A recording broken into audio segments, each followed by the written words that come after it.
আসসালামু আলাইকুম, welcome রোজওয়ার্ড blog. আজ আমি করে দেবো খাবো মগজ ভাজি। তার জন্য এখানে মগজটাকে আমি ঝুড়ো করে নিয়েছি। টমেটো, পেঁয়াজ, আদা, রসুন এগুলো লাগবে। এগুলো দিয়ে আমি আপনাদেরকে দেখাবো আজকে মগজ ভাজি করে। আমি এখানে তেল দিয়ে এগুলো ঢেলে দেবো।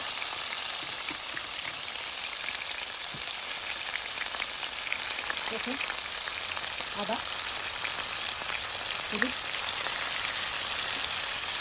লবণ, জিরে, রসুন গুঁড়ো দিয়ে দেবো। তারপরে বসে দিয়ে আমি ভুনা করে নেবো। একটু পানি মিশিয়ে আমি এখন মগজগুলো দিয়ে দেবো। দিয়ে এগুলোকে ভালো করে মিশিয়ে